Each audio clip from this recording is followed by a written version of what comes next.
You're listening to an Airwave Media Podcast. What's something you learned in history class that you feel like wasn't the whole truth? Better yet, what's something you didn't learn at all that was omitted completely? That's what I like to call redacted history. My name is Andre White, the host of the Redacted History Podcast, the place where history's forgotten events, heroes, and villains get their story told, one episode at a time. The Redacted History Podcast. Real history never dies. Stream the Redacted History Podcast on Apple Podcasts, Spotify, or wherever else you get your podcasts.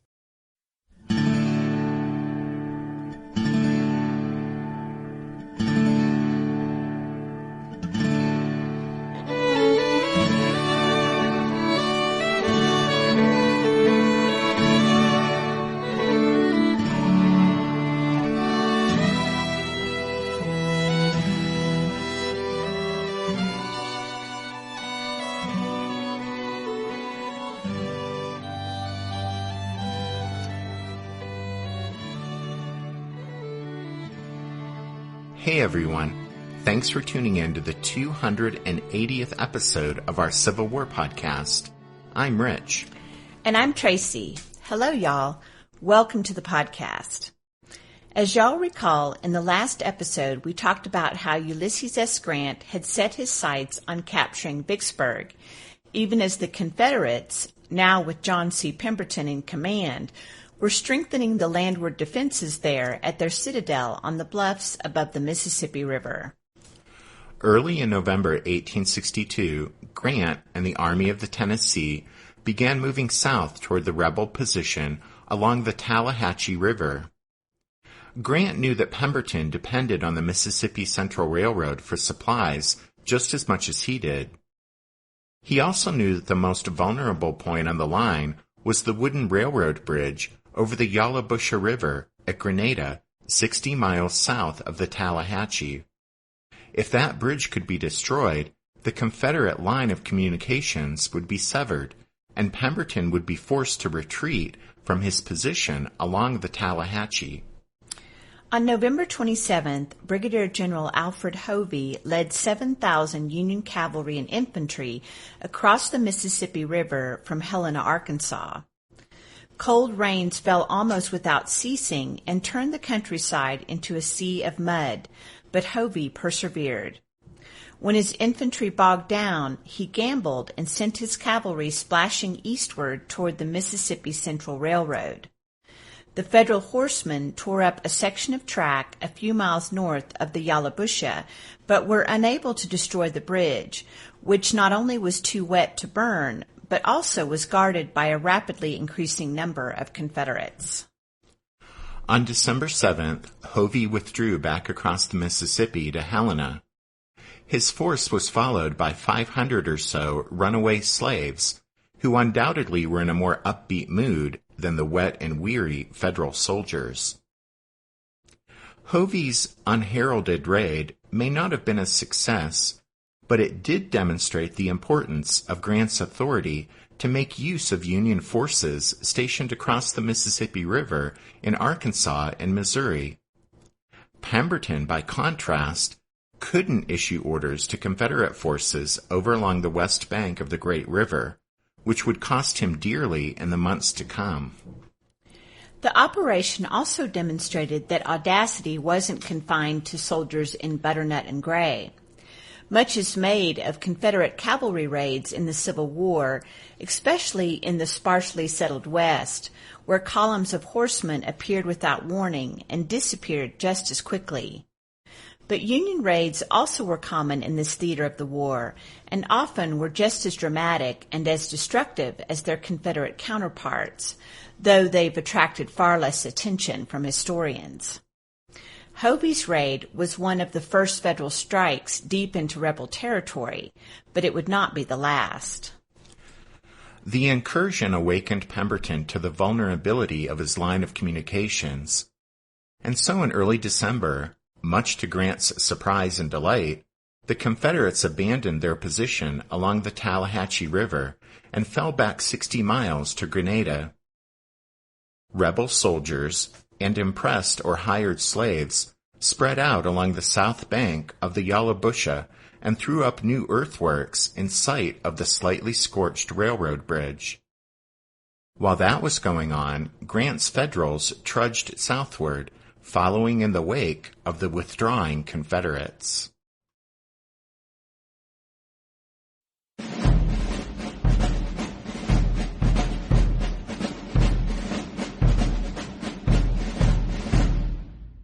The campaign was off to a good start, but Grant was soon distracted by rumors of political maneuverings deep in his own rear. Remember, by the fall of 1862, the Mississippi River had been closed for 18 months. Even though the volume of east-west commerce on the railroads connecting the Midwest and Atlantic seaboard grew every year, the importance of the Mississippi as the principal artery of trade for Midwestern merchants and farmers was not only still very real, but, as we've indicated previously, had also assumed mythic proportions in the minds of the region's populace. The Union naval victories along the river in the spring and summer of 1862 had raised hopes that the Mississippi would soon be open down to the Gulf of Mexico. But the failure to take Vicksburg and the apparent Confederate resurgence in the fall were severe blows to Midwestern morale. Congressmen, governors, and newspaper editors from Ohio to Iowa demanded that more be done. The result was a classic demonstration of the inextricably intertwined relationship between political, economic, and military matters in war. Major General John McClernand was an ambitious Democratic politician and a talented amateur soldier from Illinois. He had demonstrated courage and ability at Fort Donelson and at Shiloh, but he chafed at being subordinate to Grant. Now, well aware of the growing dissatisfaction in the Midwest with the progress of the war, McClernand saw an opportunity to gain both military glory and political capital for himself. And so in mid-1862, McClernand proposed to Abraham Lincoln that he raise a force of Midwestern troops and then personally lead them down the Mississippi River to Vicksburg. General-in-Chief Henry Halleck opposed creating a large command in this way, outside of the normal military organizational structure, and giving it to a political general like McClernand. But Lincoln was frustrated by the sluggish pace of operations in the West after Shiloh. The president, therefore, was willing to experiment with anything that might achieve military success and encourage the administration's supporters in the Midwest. And so John McClernand got what he wanted, or so it seemed, but at a cost. He earned Halleck's unrelenting hostility, which was bad enough, but he also inadvertently cemented an alliance between Halleck and Grant. This was a big deal since, during the first year of the war, Halleck had developed a low opinion of Grant and, on more than one occasion, had tried to shuffle him aside. But Halleck now realized that Grant, a fellow West Pointer, was the only general who would be able to put a stop to McClernand's maneuverings for a major independent command. At least in principle, Lincoln had approved a special operation led by McClernand. But in drafting the orders for that operation, Halleck and Secretary of War Edwin Stanton shrewdly thwarted McClernand's ambition and blocked his attempt to operate independently. He was directed to proceed to the Midwest, raise new regiments, and send them downriver to Memphis. McClernand naturally assumed he would command the troops he'd raised. But Halleck, of course, knew that Grant's instructions permitted him to use, as he saw fit, every soldier stationed in or passing through his department of the Tennessee, which included Memphis. It would turn out that when it came to bureaucratic infighting, McClernand was no match for the general-in-chief.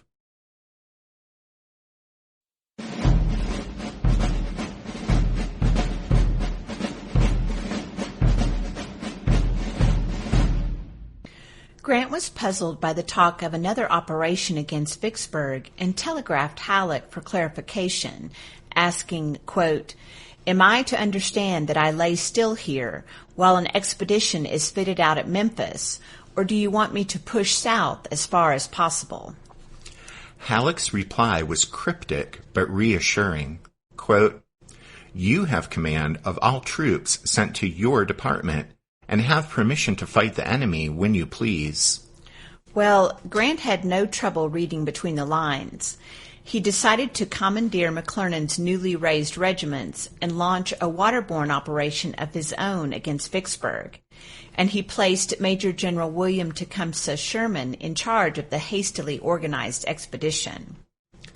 Although a West Point graduate, Sherman's record thus far in the war had been, shall we say, uneven. But Grant, for whatever reason, thought highly of Sherman. Maybe he recognized Sherman's potential, or perhaps simply valued his patriotism and personal loyalty. But in any event, while the Union war effort was often hamstrung by personal ambition and political maneuvering, McClernand being a case in point, Grant trusted Sherman to do his best and what was best for the country. The downriver expedition was modeled after Grant's successful campaigns against Forts Henry and Donelson. Sherman would have about 33,000 men, 20,000 from the Army of the Tennessee and 13,000 from the Helena garrison. They would be packed aboard a flotilla of transports and proceed down the Mississippi and then up the Yazoo River to Haynes Bluff, about 15 miles north of Vicksburg. After landing and securing the high ground, Sherman's force would move inland between Vicksburg and Jackson and cut the Southern Railroad of Mississippi, which ran east-west between those two places. The plan had its merits, but there were also some red flags. The most important being that once Sherman went down the Mississippi, he and Grant would be separated by hundreds of miles of Confederate-held territory. That meant they wouldn't be able to coordinate their movements or support one another in a crisis. In addition, Pemberton would have the advantage of interior lines, that is, the ability to shift his rebel troops back and forth between Grenada and Vicksburg using the railroads. Nonetheless, Grant was optimistic. He also was in a hurry lest McClernand arrive in Memphis before the expedition was underway, and so Grant ordered Sherman to get going as soon as possible.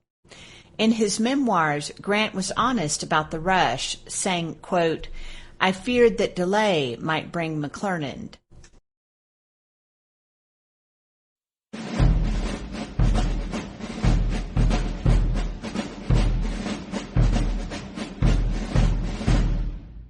Did archaeologists discover Noah's Ark? Is the rapture coming as soon as the Euphrates River dries up? Does the Bible condemn abortion? Don't you wish you had a trustworthy academic resource to help make sense of all of this? Well, I'm Dan Beecher, and he's award-winning Bible scholar and TikTok sensation Dr. Dan McClellan, and we want to invite you to the Data Over Dogma podcast, where our mission is to increase public access to the academic study of the Bible and religion, and also to combat the spread of misinformation about the same. But, you know, in a fun way. Every week we tackle fascinating topics. We go back to source materials in their original languages. And we interview top scholars in the field. So whether you're a devout believer, or you're just interested in a clear-eyed, deeply informed look at one of the most influential books of all time, we think you're going to love the Data Over Dogma podcast. Wherever you subscribe to awesome shows.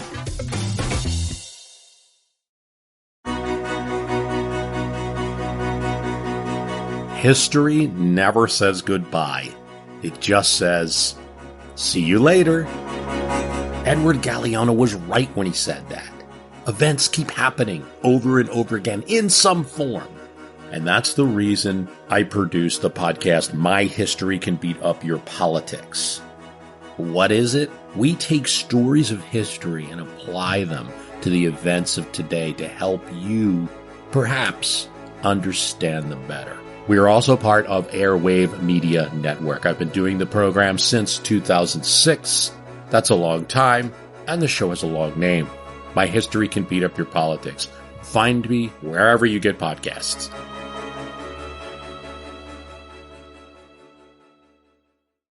In order for Sherman's descent on Vicksburg to succeed, Grant had to fix the Confederate Army in place at Grenada. However, he decided not to press Pemberton hard until he learned whether Sherman had gained a lodgment at Haines' Bluff. In December, Grant informed Sherman that, quote, "The enemy are as yet on the Yallabusha. I am pushing down towards them slowly, but so as to keep up the impression of a continuous move." It's important to understand that Grant's approach to the Vicksburg problem had evolved rapidly in only a few months. He was no longer wedded to the idea of an overland thrust across the Mississippi or to any particular plan. His thinking at this point in time was essentially opportunistic. In other words, if Pemberton stood his ground at Grenada, Grant would give the impression of preparing for battle, and thus allow Sherman to move inland from Haines' Bluff. But if Pemberton fell back from Grenada or sent substantial reinforcements to Vicksburg, then Grant would force his way across the Yallabusha, advance south toward the state capital of Jackson, and threaten Pemberton's lines of communication and supply. As we've mentioned before, and will mention again, the struggle against Vicksburg was the critical stage in Ulysses S. Grant's development as a great commander. During the long, frustrating campaign, his characteristic determination and aggressiveness remained as strong as ever, but he demonstrated that he was learning to anticipate difficulties and adjust his plans as circumstances dictated. These skills first appeared during the overland movement across Mississippi, and they marked Grant's evolution from a fighter to a general. While Sherman crowded men, animals, and supplies aboard a fleet of transports at Memphis, Grant continued to advance south along the line of the Mississippi Central Railroad. He described the situation in a letter to his sister, telling her, quote, "I am extended now like a peninsula into an enemy's country, with a large army depending for their daily bread upon keeping open a line of railroad running 190 miles through an enemy's country, or at least through a territory occupied by a people embittered and hostile to us." In mid-December, the Federals reached Oxford, 50 miles inside north-central Mississippi.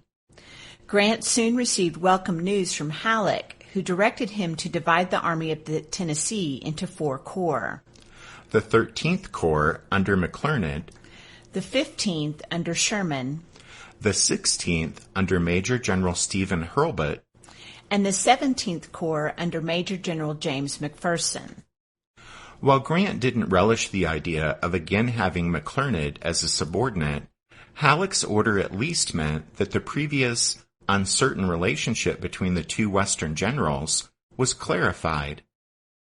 Grant informed McClernand of his reduced authority and of the imminent departure of the Vicksburg expedition under Sherman's command, but McClernand didn't receive the message due to disruptions caused by Confederate cavalry raids. This snafu led to confusion and bad feelings in the weeks ahead.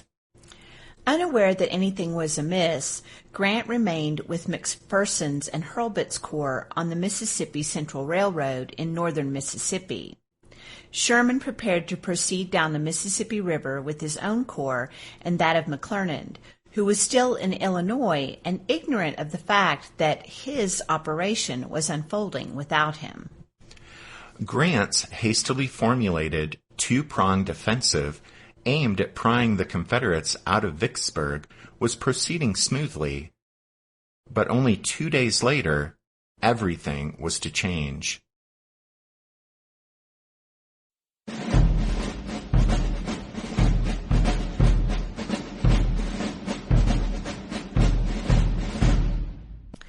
The reason Grant's plan started to come off the rails was that Lieutenant Colonel John Griffith, a Texas cavalryman, suggested to Pemberton that a raid into Grant's rear might reach the Federal supply depot at Holly Springs, about 30 miles north of Oxford.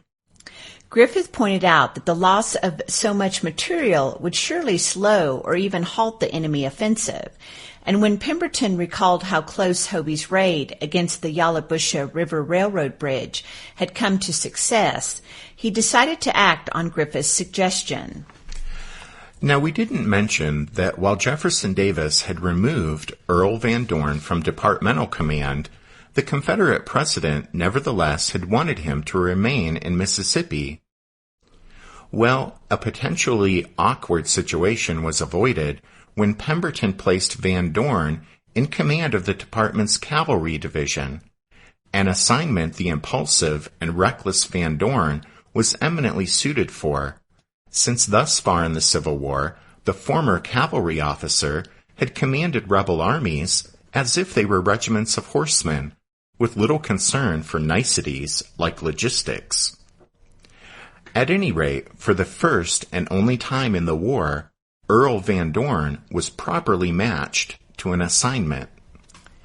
Pemberton directed Van Dorn to destroy the enemy's supply depot at Holly Springs and spread confusion in the Federal rear areas.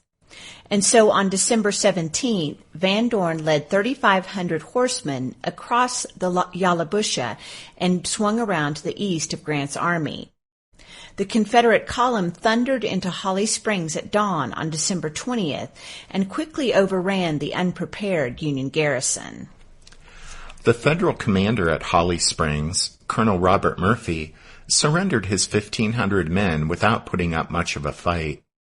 He was later dismissed from the Army for his quote-unquote disgraceful surrender of Holly Springs.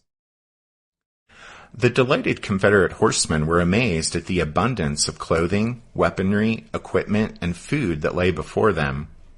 Captain John Bates of the 9th Texas Cavalry wrote of how, quote, "Our whole division helped themselves to as much clothing as they could wear and carry. Almost every man fitted himself out in Yankee uniforms, boots, hats, caps, pants, shirts, overcoats, and etc. As far as uniforms went, we were transformed into Yankee cavalry. Besides the above, we captured not less than 600 or 800 horses and mules, burned some 300 wagon loads of ammunition, and after our men had picked out such arms as they preferred instead of their own, we destroyed 6,000 or 7,000 stand of Enfield and Springfield rifles. The fact is, I have never seen such destruction of property in so short a time." The plundering and destruction continued all day and into the night.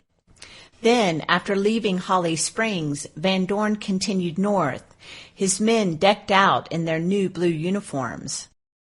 The Confederates reached Bolivar in southwestern Tennessee before turning back. Van Dorn eluded pursuing Union cavalry and returned safely from his 12-day excursion. During the raid, each side lost about 200 men killed and wounded, in addition to the large number of Federal prisoners captured and paroled at Holly Springs.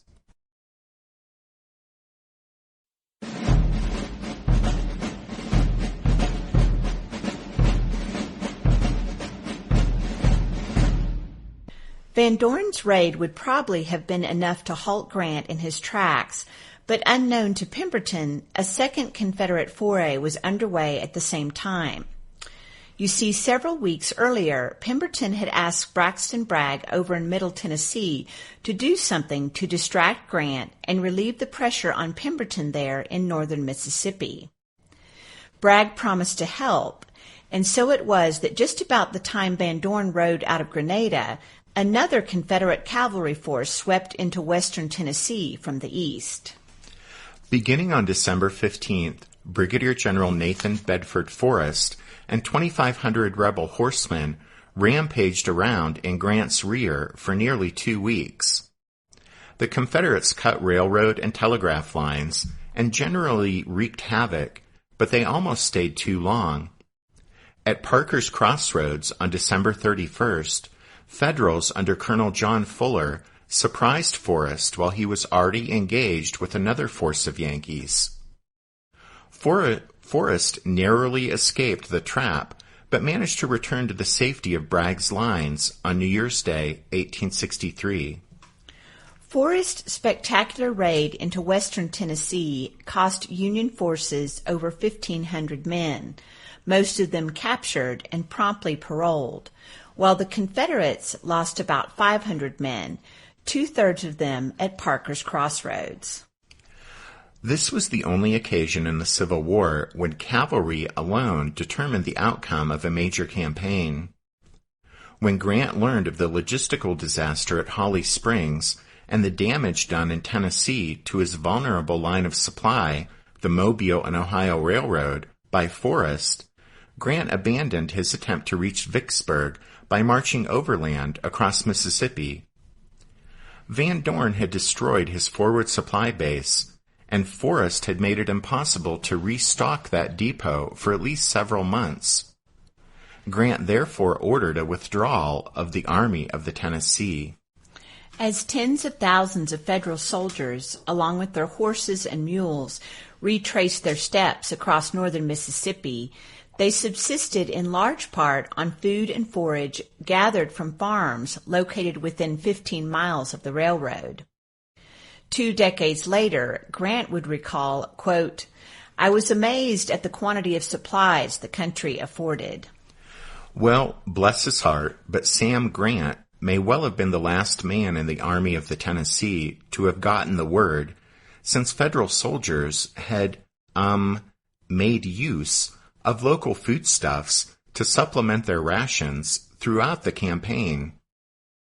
Captain Lewis Eyman of the 116th Illinois observed, quote, "We clean the country pretty well of provisions where we travel, although there is plenty to eat in this part of the country.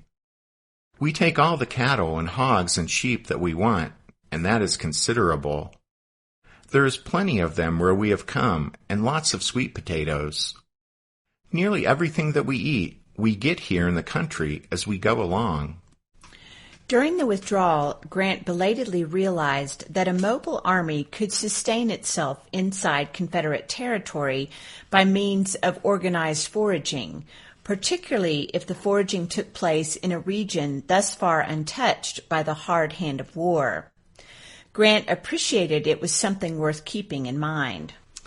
That, by the way, is a bit of foreshadowing. But in any case, while his troops plodded north, Grant pondered the advantages of moving the Army of the Tennessee down the Mississippi River to Vicksburg, leaving behind only the minimum force necessary to secure Memphis and Corinth against enemy raids. One benefit of this would be that by returning to a familiar river-based mode of operations, Grant would have a more secure and efficient line of communications. And without a vulnerable railroad to protect, he would have more soldiers available for combat operations at the front. In other words, the Army of the Tennessee would have a much shorter tail and much larger teeth. In the end, Grant concluded that success lay down the Mississippi. Having reached that conclusion, he realized that he had to warn Sherman not to attack at Haines Bluff, because with Grant pulling back from Grenada, Pemberton was free to shift his Confederates to meet another Federal threat from a different direction, namely Sherman's force. What happened next was aptly summed up by Grant in his memoirs. Quote, "Pemberton got back to Vicksburg before Sherman got there."